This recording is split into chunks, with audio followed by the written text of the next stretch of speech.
let's go to Brighton, where all sorts of things, cavorting of all sorts occurs, as we know, on a daily basis. And we can join the associate editor of the Times magazine, Jane Mulkerrins. Hello, Jane.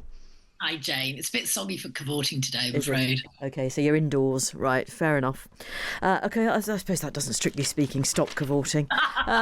Right, let's talk about the mag. I have to say, the Kerry Katona interview is astonishing. What a life this woman has led. No, she's only 45 as well. Yeah, I mean, as Alice Thompson says in her intro, we all think we know a lot about Kerry Katona. You know, girl band, married to a Westlife, Iceland ads, cocaine addiction, bankruptcies. There's even more I didn't know, actually. I mean, her extraordinary childhood. Her mum was an addict. Her grandmother was a prostitute. She moved 70 times in and out of care homes because her mum kept moving in with terrible boyfriends. And yeah, I mean, it's extraordinary. She says her first memory is so awful she actually won't repeat it. And her second memory is her mother slashing her wrist. So Kerry Katona has lived a life. And there's a happy ending, kind of sorts. She was on the verge of her third bankruptcy in the pandemic when someone told her about OnlyFans. And she decided to try it because she didn't know another way of feeding her 5 children and paying her rent. And now she is making millions by taking her top off on OnlyFans. Yes. I see what you mean about the almost a happy ending. She is making a lot of money. I mean, she actually is prepared to say how much she made in her first month, which, just to give people an indication, was £160,000 in the first month that she was on OnlyFans. But there's this another heartbreaking quote. Let me do it all.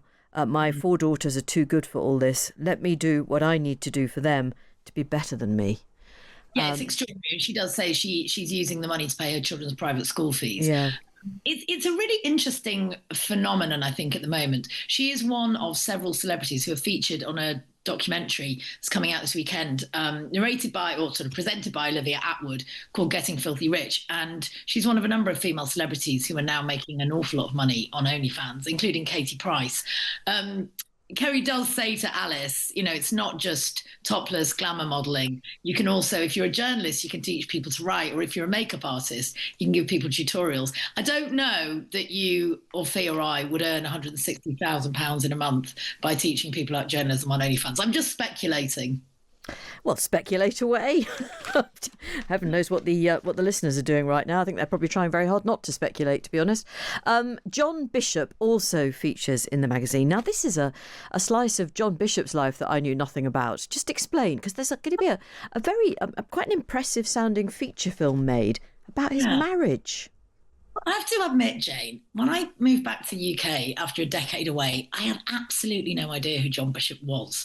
I don't know if that's very offensive to you and all the people of Liverpool, but I don't even think he's from Liverpool. I've got a bit of a bugbear about this. I think he's from Warrington. But you're from Crosby. Yeah, that's Liverpool. Liverpool 23. Carry on, Jane. Anyway, poor old John Bishop getting it from all sides from us. But I think he's going to be okay, really, because despite Jane not liking his claim to be from Liverpool and me not knowing who he was, he's actually had his whole life turned into a Hollywood movie directed by Bradley Cooper. Yeah, he's having the last laugh, and no mistake. Yeah, he's fine. So apparently he was a jobbing kind of stand-up, not even a jobbing stand-up, but kind of amateur stand-up in about 2001. He was selling pharmaceuticals for his day job. His wife and he were on the brink of divorce. They got 3 kids, and she wandered into the pub where he was performing stand-up. And this, apparently, he was so wonderful, and he seemed like the person she fell in love with, that they didn't get divorced. He made it as a stand-up. 25 years later, he's selling out stadiums. And along the way, he met Chris Tiquier, who is a big producer, who told him that he should get a film made of his life, and helped him get a script written. And John Bishop, not only has got a starring role in Doctor Who and selling out stadiums, but now, yes, has a story of his life made into a Hollywood film. He also, this is probably going to add to your bugbear, Jane. He also talks a lot about going through the male menopause, which he feels quite strongly is a real thing. Well, maybe it is. I think has he taken more testosterone? Is that what he's done? Yeah, he has. Yeah. I don't know. Maybe we all need to watch a bit more John Bishop, but he does compare being a comedian to a stripper, and he tells a joke about his wife's menopause. Maybe the Hollywood film will persuade me that I should watch a bit more John Bishop. But he's done spectacularly well, and now apparently everyone will know who he is, even in America. Right, okay. Well, I mean, they will, won't they? Good luck to him. Now, it's quite serious, this actually, the growing popularity of hair transplants, notably in Turkey, although I think sometimes you're taking a bit of a chance if you're a young man and you go to Turkey for one. Yeah, I mean, it's a really, really interesting report by Jack Burke about the numbers of young men in particular going to Turkey for hair transplants. He says, people used to mock it, and now it's basically a wellness retreat for men in their 20s and 30s. The thing that really stood out to me in this piece was the International Society of Hair Restoration Surgery. Who knew? Apparently 95% of patients seeking transplants are between 20 and 35, which is incredibly young.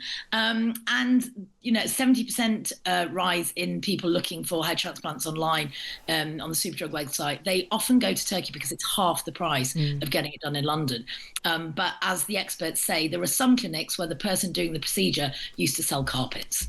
Right. OK, so approach with caution, I think it would be fair to say. But no laughing matter if you are a young man and you're feeling wretched about yourself and you feel you have to do it.